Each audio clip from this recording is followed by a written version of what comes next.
Alright YouTube, so here we are with the Mountaineer, not the van. I've got a ton of van footage. This is basically going to be a quick channel update, give you a progress report on the van, and then just going to cover this project real quick. Rear wheel bearings on the Mountaineers and Explorers of this vintage. This is a 2002, so basically everything from about 2000, well this pre-design I think was in 2002, all the way through to like 2012. I'm not sure exactly the years, but these bearings are notorious for chewing themselves up. So you can hear this rear wheel bearing. Hear that?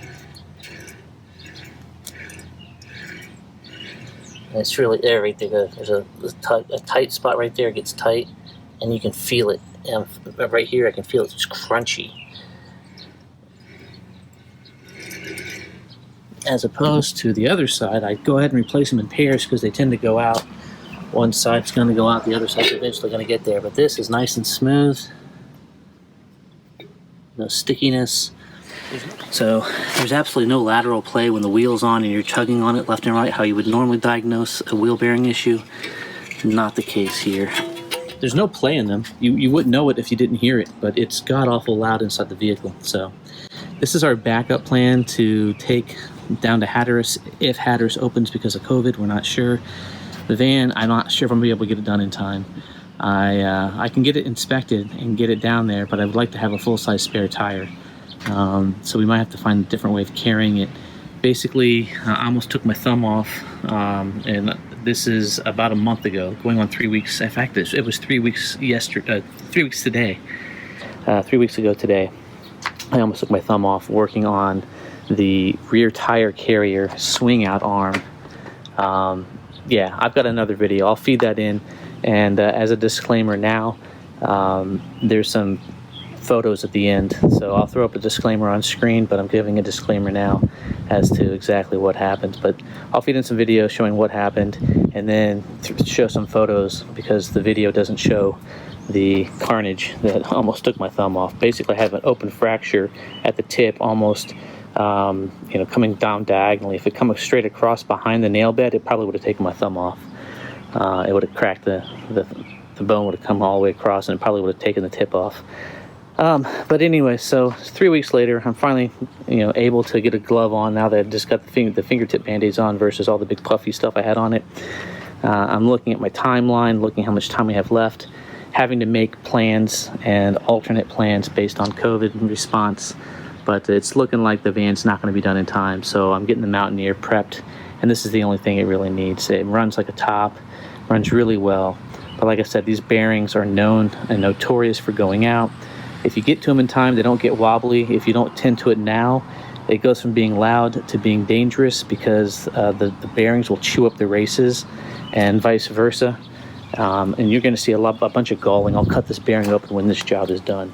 All that flake is coming from the inside of the housing, so let's take a look. It's the inside of this guy.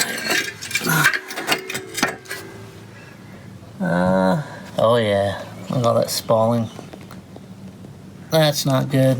A big giant, it's almost like the seal let some water in and then it rusted. Really hard to tell exactly what happened, but these are notorious for going out. Anyways, I gotta get that bearing.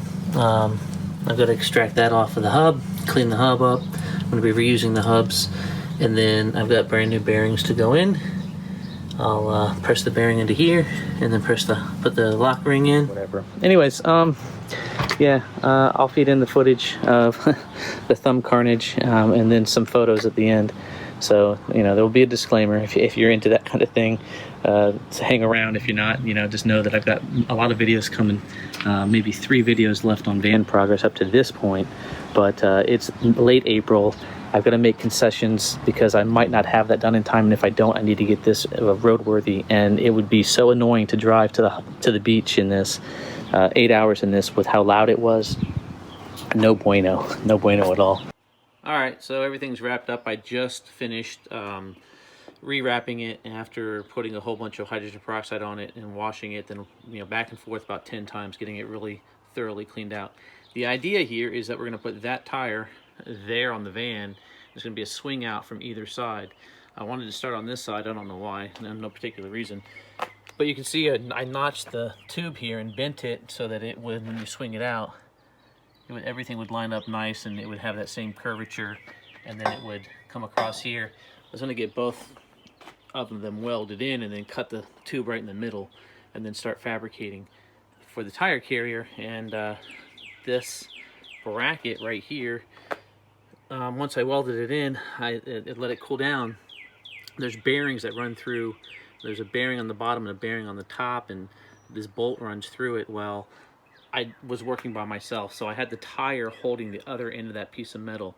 This whole bar is about 20 pounds and it's 6 feet long, so the leverage on it's amazing.